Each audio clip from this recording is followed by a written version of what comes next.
할렐루야. 우리를 사랑하시는 하나님께 우리의 마음을 다해서 예배하기를 원합니다. 다 같이 일어서시겠습니다. 주님의 오심을 겸손히 기다리는 모든 이들에게 평안과 안식을 주시는 주님께서 우리를 부르십니다.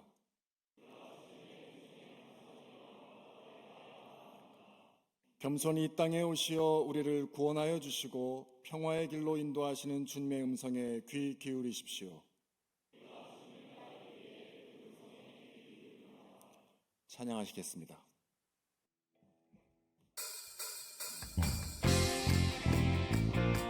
이 시간 우리 함께 기쁨으로 그 주님의 임재 앞에서 함께 찬양 드리시며 우리 예배함으로 나아가시도록 하겠습니다. 주님의 임재 앞에서 주님의 임재 앞에서 권능의 날개 아래서 그의 능하신 행동을 인하여 찬양해. 주님의 임재 앞에서 주님의 임재 앞에서 권능의 날개 아래서 그의 능하신 행동을 인하여 찬양해. 주의 나라 주의 나라 주의 권세 찬양 주의 임하네. 모든 것을 극복하네. 주의 임재가 주의 나라 주의 권세 찬양 주의 임하네. 모든 것을 극복하네. 내가 춤을 출 때 다윗처럼 춤을 추면서 전심으로 주를 즐거워하라. 모든 것들을 찬양하라. 영원히 한번 더 다윗처럼 춤을 추면서 전심으로 주를 즐거워하라. 모든 것들을 찬양하라. 영원히 영원히 아멘. 다시 한번 처음부터 고백합니다. 주님의 임재 앞에서 주님의 임재 앞에서 권능의 날개 아래서 그의 능하신 행동을 인하여 찬양해. 한 번 더 고백합니다. 주님의 임재 앞에 다같이 앞에서 권능의 날개 아래서 그의 능하신 행동을 인하여 찬양해. 주의 나라 주의 권세 찬양 주의 임하네. 모든 것을 극복하네. 주의 임재 앞에 주의 나라 주의 권세 찬양 주의 임하네. 모든 것을 극복하네. 내가 춤을 출 때 다윗처럼 춤을 추면서 전심으로 주를 즐거워하라. 모든 것들을 찬양하라. 영원히 아멘. 다윗처럼 춤을 추면서 전심으로 주를 즐거워하라. 모든 것들을 찬양하라. 영원히 찬양합시다.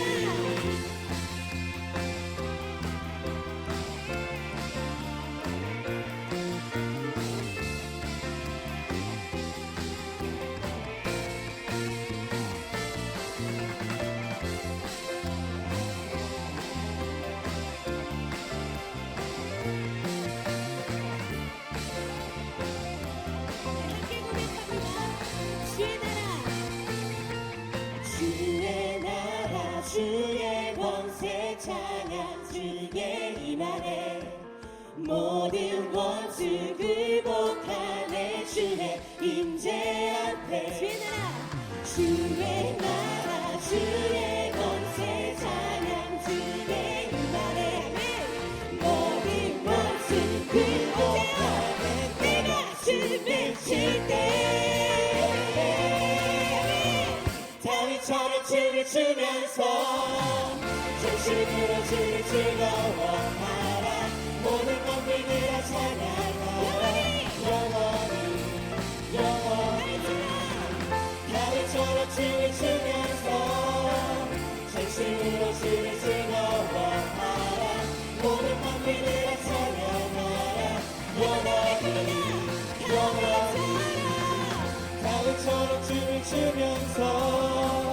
전심으로 주를 즐거워하라. 모든 만민을 찬양하라. 영원히 고백합니다. 영원히 다음처럼 춤을 추면서 전심으로 주를 즐거워하라. 모든 만민을 찬양하라. 영원히 영원히.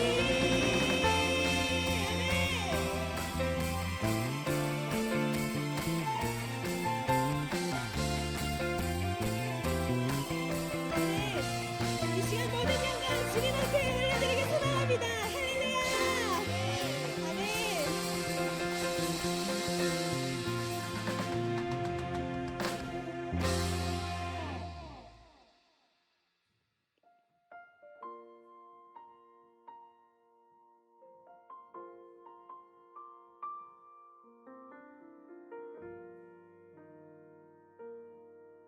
우리 함께 찬양 드리시겠습니다.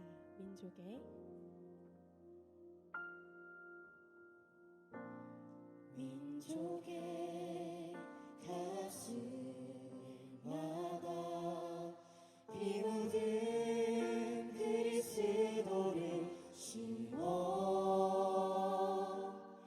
이 땅에 흐르고 푸른 그리스도의 계절이 오게 하소서. 오게 하소서. 오게 하소서.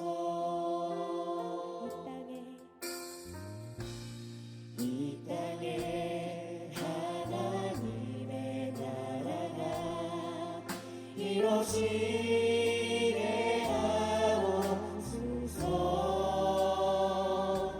모든 사람의 마음과 교회와 가정에도 하나님 나라가 임하게 하여 주소서.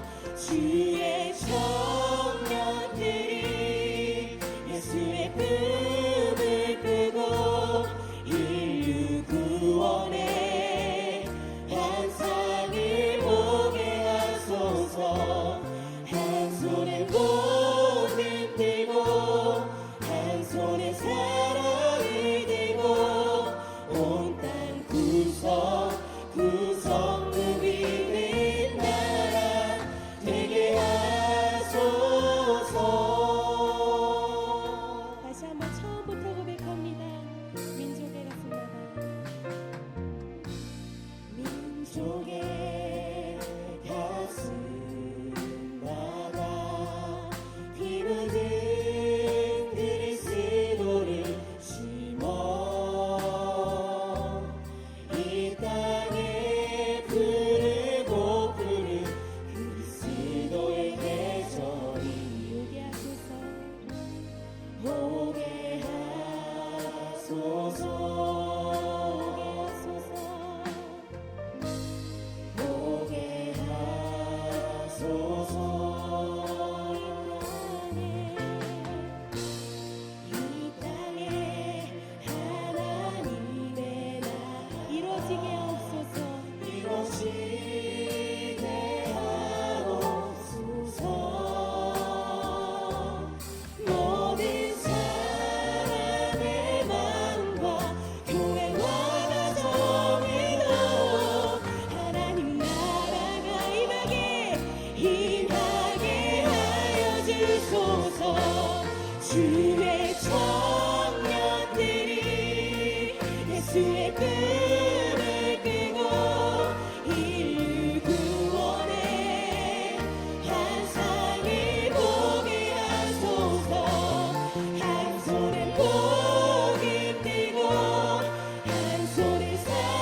주를 찬송하리로다.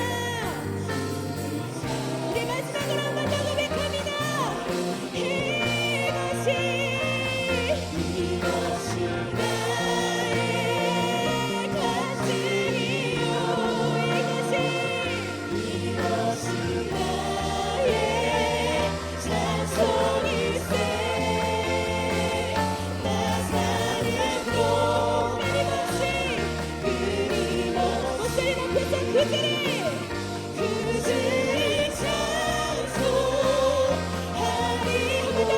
그들을 찬송하리로다. 그들을 찬송. 이 시간에 기도하심으로 나가실 텐데 그 주님의 이름 한번 부르시고 우리 예배를 위해서 함께 기도하심으로 나가시겠습니다. 주여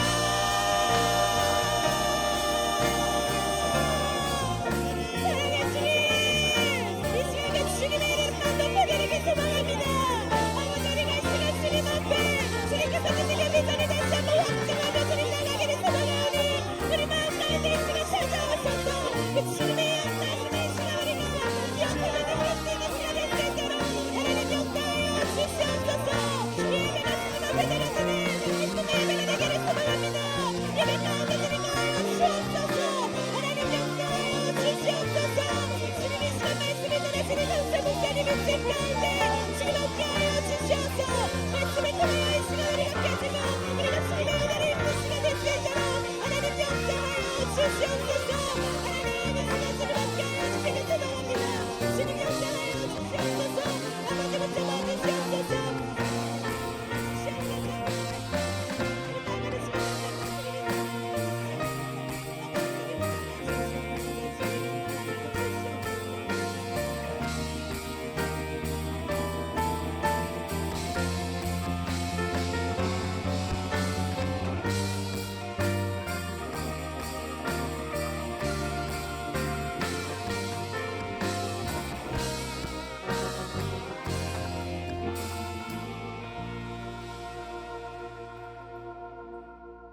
하나님 아버지, 우리에게 인류 구원의 꿈을 허락하여 주시니 감사합니다. 우리에게 하나님의 나라를 이 땅에 실현하도록 꿈을 허락하여 주시니 감사합니다. 우리에게 예수님께 해주신 마음을 허락하여 주시니 감사합니다. 하나님 이 땅에 우리를 보내어 주셨사오니 하나님 나라를 이 땅에 만들기 위하여 내가 있는 곳 이 땅에서부터 그 나라가 시작되게 우리를 사용하여 주시옵소서. 오늘 드려진 예배 가운데 하나님 아버지 잠자는 자들을 깨워 주시옵시고 하나님 아버지여 사망의 음침한 가운데 있는 영혼들을 하나님 새로운 소망으로 일깨워 허락하여 주시옵소서.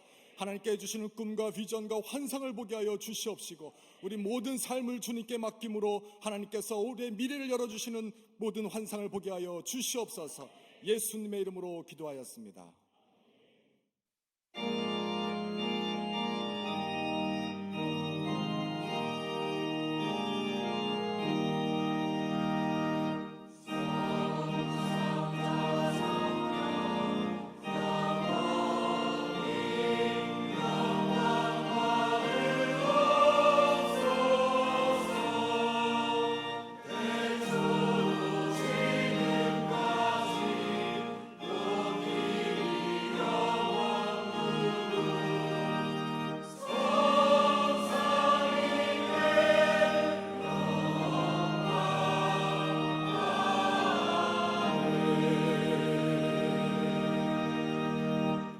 모두 자리에 앉으시고 오늘 예배를 위해서 박민희 원우께서 기도하시겠습니다.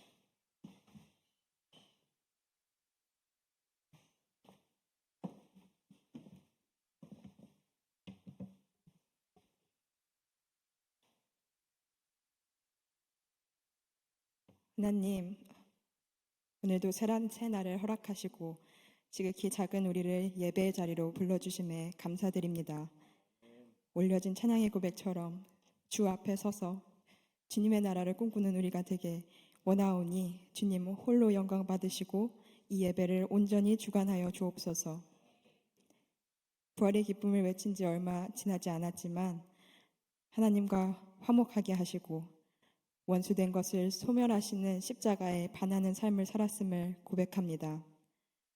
그렇기에 이 시간 성령의 임재를 진심으로 구합니다. 다친 마음들이 활짝 열리게 하시고 이 채플의 1시간의 예배 동안 허락되는 은혜를 모두 얻어가게 하옵소서. 내가 주의 말씀으로 새롭게 될 때 우리의 학교가 변하고 우리의 교회가 변하는 것을 경험하게 하옵소서. 감리교 신학대학교를 이끌어 가시는 총장님과 교수님들 그리고 직원분들께 하늘의 지혜와 능력을 더하여 주시고 사랑과 능력의 일꾼들을 세우는 일을 감당하시는데 부족함 없게 하옵소서. 각자 다른 삶의 배경과 달란트를 가지고 선지동산에 올라 주께서 주신 소명을 바라보며 하루하루 나아가는 모든 학부생과 대학원생을 위하여 기도합니다. 세상은 우리를 손가락질할지라도 이 믿음의 공동체 안에서는 서로를 축복하고 서로를 위하여 중보하게 하여 주시어서 하나님 나라의 풍성함을 누릴 기회를 빼앗기지 않게 하옵소서. 학문의 여정에 행동이 따르게 하시고 실천의 여정에 지식을 더하여 주시기를 구합니다. 그리고 이 모든 것이 주 안에서 이루어지게 하옵소서. 이해할 수 없는 고난으로 시간이 멈춘 이들과 말할 수 없는 아픔으로 남모르게 신음하는 이들이 있습니다. 주께서 찾아가 위로하여 주시옵고 믿는 우리들로 하여금 그들과 함께하여 주옵소서. 이 시간 주께서 주신 말씀을 들고 강단에 서시는 논현교회 권영구 목사님을 축복하여 주시고 힘있게 선포되는 말씀으로 우리의 심령에 새겨지게 하옵소서. 우리를 위하여 죽으시고 다시 사신 예수 그리스도의 이름으로 기도합니다. 아멘.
함께 나눌 하나님의 말씀은 마태복음 25장 37절부터 40절에 있는 말씀입니다.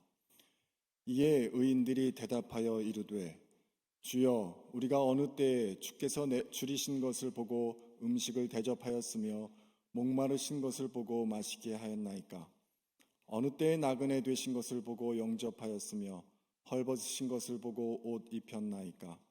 어느 때에 병드신 것이나 옥에 갇히신 것을 보고 가서 배옵나이까 하리니 임금이 대답하여 이르시되 내가 진실로 너에게 이르노니 너희가 여기 내 형제 중에 지극히 작은 자 하나에게 한 것이 곧 내게 한 것이니라 하시고.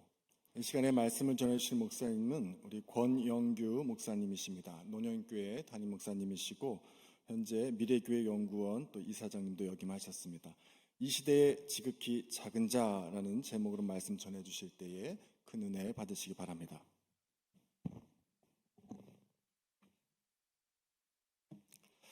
반갑습니다. 만말 가운데 후배라고 한 말이 사람을 참 편하게 하는데, 제가 소개한 것처럼 학부로는 76학번, 대학원 입학 80년. 그러니까 여러분과 거의 반백년 차이가 나죠. 그래도 후배들이다 보니까 굉장히 반갑고 마음이 편하고, 또 막상 보니까 감리교의 미래에 대한 큰 기대감이 충만한 것 같아 감사합니다. 제가 이 강대상에 선 것이 꼭 45년 만입니다. 79년 3월 달에, 지금은 총학생회라고 그러지만 저희 때만 해도 학도 호국단 그랬었어요. 학도 호국단 임원들 헌신 예배를 드렸었는데, 옛날에 웰치 채플이었었죠.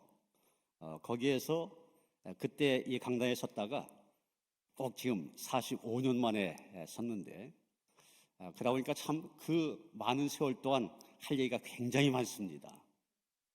그런데 오늘 제게 주어진 시간이 딱 15분이어서 바로 본론으로 들어가야 될 것 같습니다. 여러분, 신학교에 들어왔을 때 처음 접하는 다양한 언어들, 정말 방언 같은 그런 말들을 들었을 때 당황한 적들이 많이 있죠.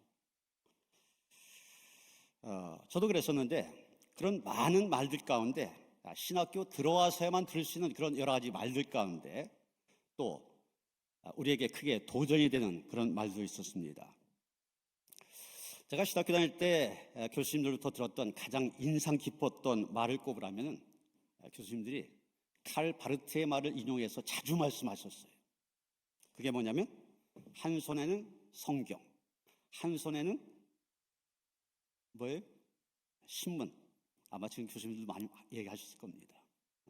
한 손에는 성경, 한 손에는 신문을 들고서 읽고 공부해라. 정말 많이 들었습니다. 그러다 보니까 지금까지도 가장 머리에 새겨져 있습니다. 설교자는 한 손에는 성경을, 한 손에는 신문을 들고 설교해야 한다는 것입니다. 다시 말해서 설교라고 하는 것, 허공에 대고 하는 설교가 아니잖아요.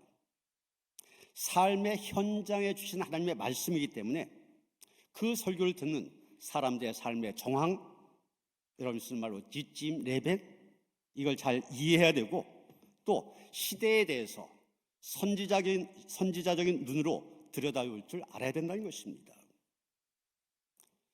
그래서 설교자는 성경을 열심히 읽고 연구할 뿐만 아니라 세상과 역사에 대한 관심 게을리하지 말아야 된다는 것입니다. 이런 관점은 설교뿐만 아니라 목회에도 똑같이 적용이 되어야만 됩니다. 이런 교회라고 하는 것은 수도원이나 절처럼 세상에서 완전히 분리된 것이 아닙니다. 세상과는 상관없이 교회 안에서 교인들끼리만 잘 먹고 잘 살다가 천국 가면 되는 곳, 그것이 교회가 아닙니다. 세상의 한복판에서 그 세상 속에 하나님의 나라를 이루어간 것이 목회입니다. 그래서 저희 교회가 한 15년 전 교회 영구적인 비전을 세웠습니다. 그게 뭐냐면, 세상을 품어 하나님의 나라를 이루어간 교회. 그 세상은 지역사회일 수도 있고 나라일 수도 있고 열방일 수도 있습니다. 그래서 저희 교회 해외 선교도 열심히 하고 지역사회 봉사도 열심히 하고 전도도 열심히 하고 있습니다. 세상을 품어서 그곳에 하나님의 나라를 이루어간 교회가 되어야 된다. 그렇기 때문에 이 자리에 있는 우리 신학생들, 목회의 길을 걷기 위해서 다 이 자리에 와 있지 않습니까? 우리에게 필요한 것은 성경에 대한 바른 이해와 함께 우리가 목회하게 될 세상, 시대를 바라본 눈이 우리에게 준비되어야 한 것입니다. 저는 우리 미래 한국교회가 마주해야 될 문제들이 많이 있는데, 가장 중요한 것 두 가지를 꼽으라 하면은 기후변화, 다른 말로 기후위기 시대에 대한 정확한 인식이 있어야 된다. 그리고 또 한 가지 제가 강조하려고 하는 것은 초고령사회에 대한 이해가 있어야 된다는 겁니다. 사실 기후위기에 대한 논의가 교회 안에서 시작된 것은 굉장히 오래됐습니다. 1988년 세계 교회 대표들이 우리나라에 모여서 세계 대회를 열었었는데 그때 대회 명칭이 JPIC 세계 대회였습니다. J는 Justice, 정의, Peace는 그다음에 P는 Peace, 평화.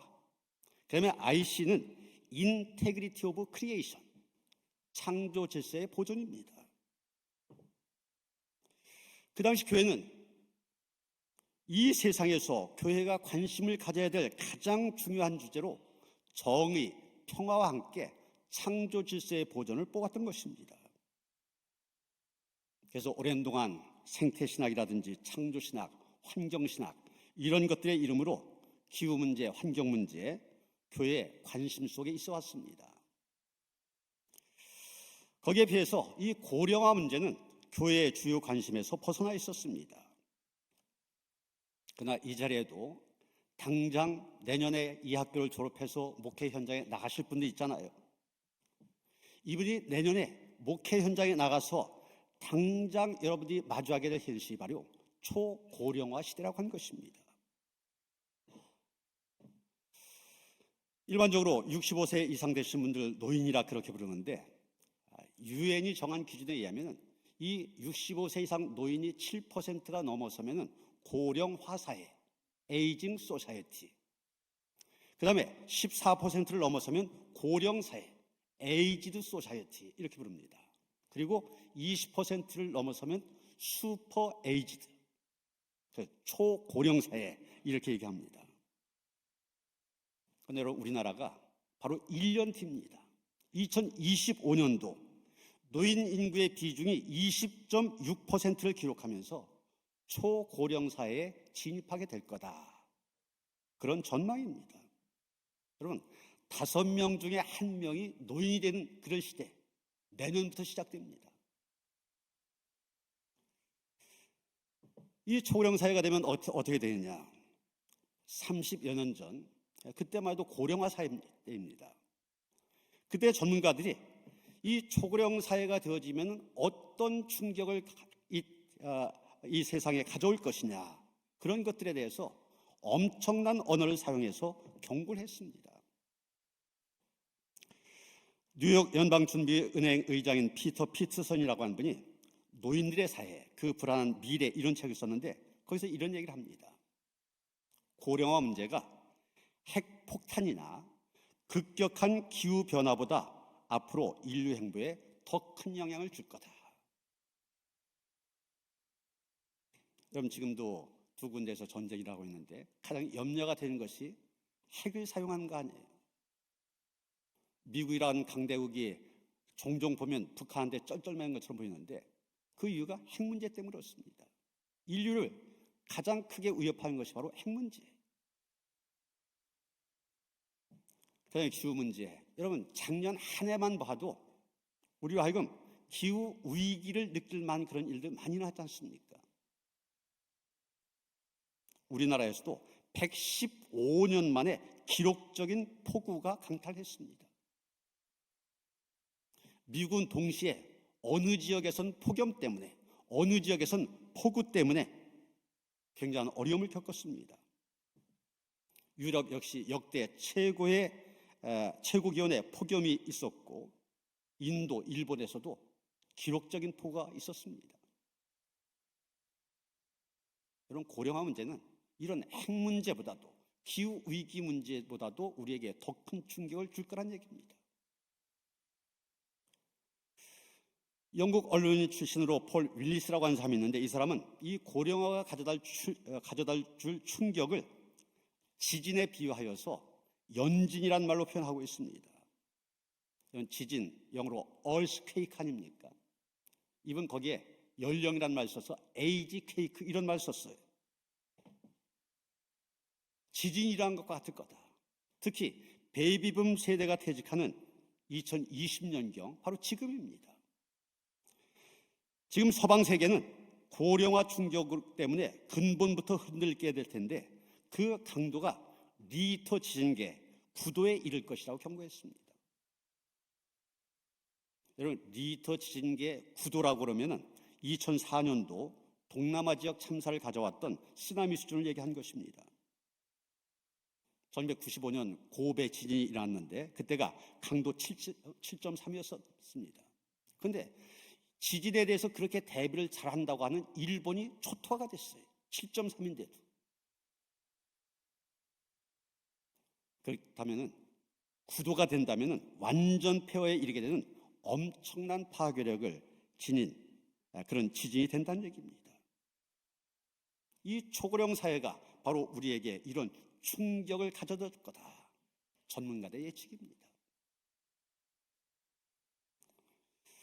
여러분, 우리나라는 더 심각합니다. 왜냐하면 고령화 속도가 세계에서 제일 빠른 나라가 바로 우리나라이기 때문입니다.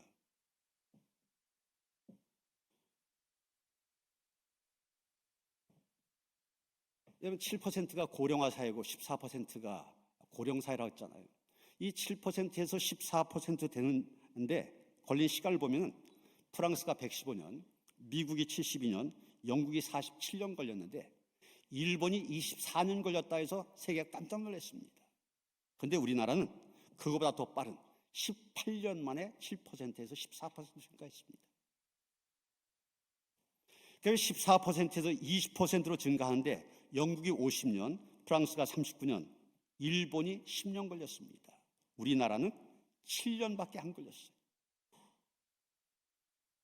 그래서 현재 우리나라의 고령화 수준 OECD 평균 4배가 높다는 것입니다. 우리나라가 왜 이렇게 고령화가 빨라지는 것일까? 두 가지 이유를 일반적으로 얘기하는데, 하나는 식생활이 좋아지고 또 의료기술이 발달하다 보니 장수한다는 것입니다. 매년 10월 2일이 노인의 날인데 이 노인의 날이 되면 대통령이 그 해에 100살 된 분에게 청려장이라는 지팡이를 선물로 줍니다. 작년에 몇 명이 그 선물 받았느냐? 2,623명. 한 해에 100살 되시는 분이 2,623명이라는 얘기. 그래서 지금 100세 시대, 100세 시대 그렇잖아요. 그리고 고령화가 빠른 또 한 가지 이유. 우리나라가 세계 제1위의 저출산 국가라고 한 것입니다. 여자 한 명이 평생 동안 낳을 것으로 예상되는 평균 출생아 숫자를 학계 출산율 그렇게 얘기하는데 우리나라는 지난해 0.72명, 압도적인 세계 1위를 차지했습니다. 그런데 올해는 그것보다 더 떨어져서 0.6명대가 될 것으로 예측을 하고 있습니다. 이 목회 현장에서 이걸 실감하게 되는데 교회가 이런 저출산 문제에 대해 관심을 가져야 되겠다. 그래서 저희 교회가 작년부터 아기를 낳는 가정에 100만 원씩의 출산 장려금을 지급하기 시작했습니다. 그런데 저희 교회가 작년에 한 1,000명 모이는 교회거든요. 그런데 작년 절반이 지난 동안 6월 달까지 아기 울음소리 하나도 들을 수 없었어요. 7월 달이 돼서야 첫 출산이 이루어지고 그것도 우리 교육전사님. 9월이 돼서야 그 아이가 교회에 나와 헌화 기도를 하고 출산 장려금을 전달했습니다. 이 문제가 너무 심각하기 때문에 2006년도부터 정부에서는 16년 동안 이 저출산 문제를 해결하기 위하여 국가 예산 280조 원을 쏟아부었습니다. 그런데도 결과는 0.72명입니다. 어린이집, 아동병원 다 줄고 있습니다. 우리 교회도 70년대부터 거의 50년 넘게 어린이집을 운영해 왔는데 작년에 폐원했어요. 문제는 선진국들이 시간을 갖고 고령화에 잘 준비한 데 비해 우리는 고령화가 너무 빨리 진행된 바람에 준비할 시간이 없었다고 하는 것입니다. 그러다 보니까 우리나라에 노인 문제와 관련되어서도 부정적인 면에서 세계 1위가 많아요. 사실 우리 대한민국 전 세계 인구 약 75억 명 가운데 5,200만 명밖에 안 되는 그런 나라 아닙니까?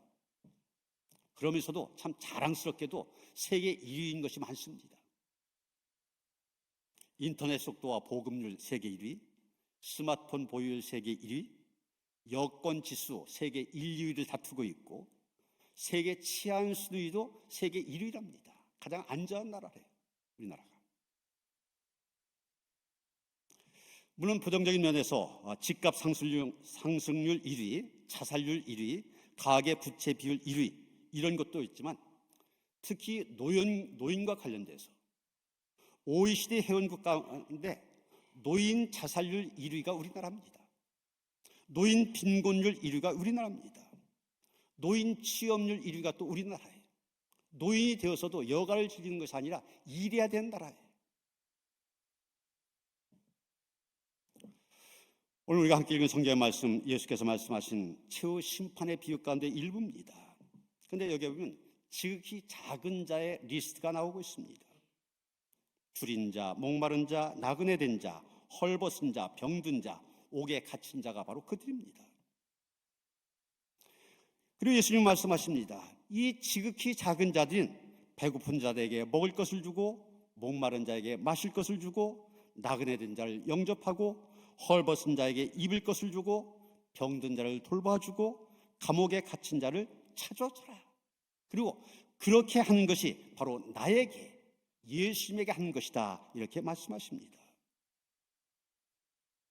여러분, 이제 지금 이 시대는 이 지극히 작은 자 리스트에 노인이 추가되어야만 되는 때입니다. 21세기 이 땅을 살아온 노인들, 예수께서는 그들이 바로 지극히 작은 자들이다 우리에게 말씀하십니다. 여러분, 저희 교회 작년도, 재작년도, 또 그 전년도 청년회장 출신들이 다 이 자리에 앉아 있습니다. 어떻게 감사하게도 청년회장 끝나면 다 신학교 가겠대요. 그래서 신학교를 가겠다고 저를 찾아왔을 때 꼭 물어봅니다. 신학교를 하기로 결단한 이유가 무엇이냐. 그랬더니 대개가 다음 세대에 대한 비전을 얘기합니다.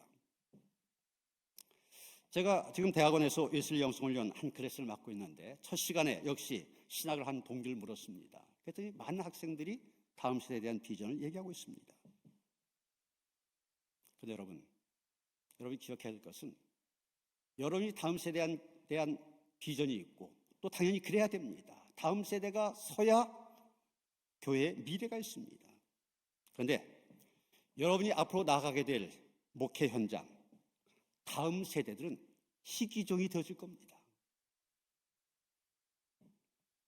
우리나라 고령화 속도가 세계에서 제일 빠르다고 했는데 교회는 더합니다.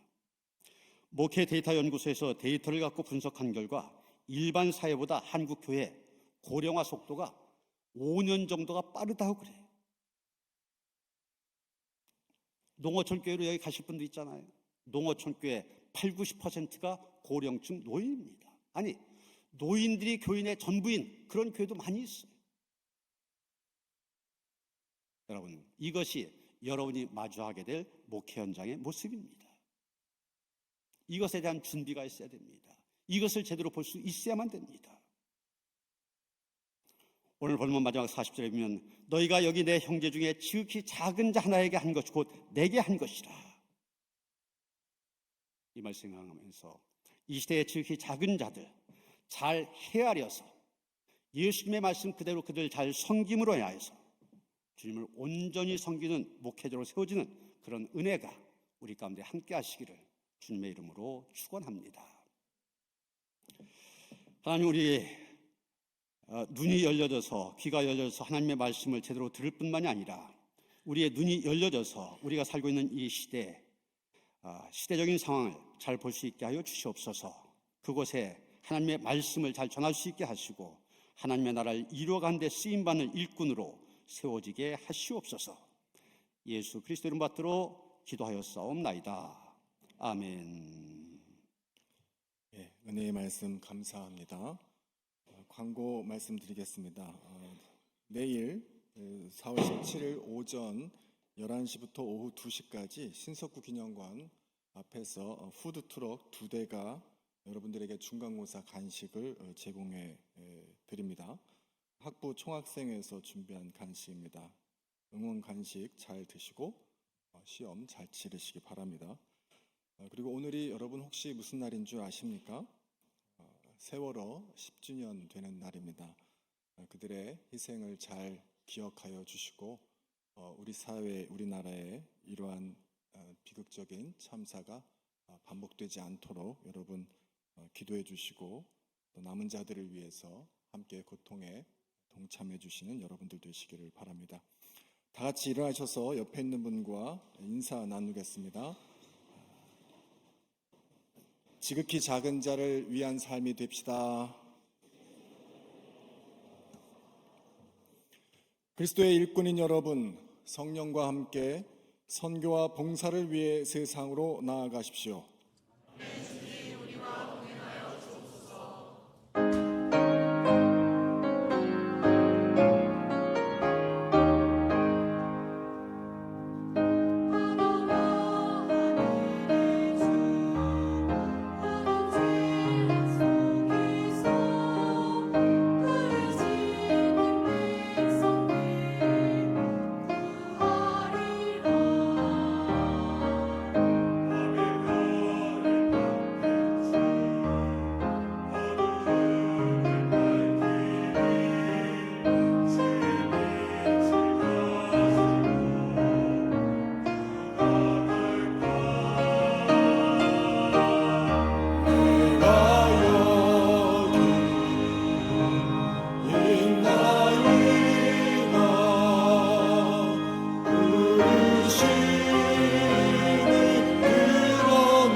이제는 우리 주 예수 그리스도의 은혜와 하나님 아버지의 그 극진하신 사랑과 성령의 감화감동 역사하심이 하나님의 부르심 앞에 아멘으로 순종하여 이 땅에 하나님의 나라를 이뤄가는 그 귀한 소명의 길 달려가기를 원하며 다짐한 모든 우리 신학생들 그 머리 위에 이제로부터 영원토록 함께 하시옵기를 간절히 축원하옵나이다. 아멘.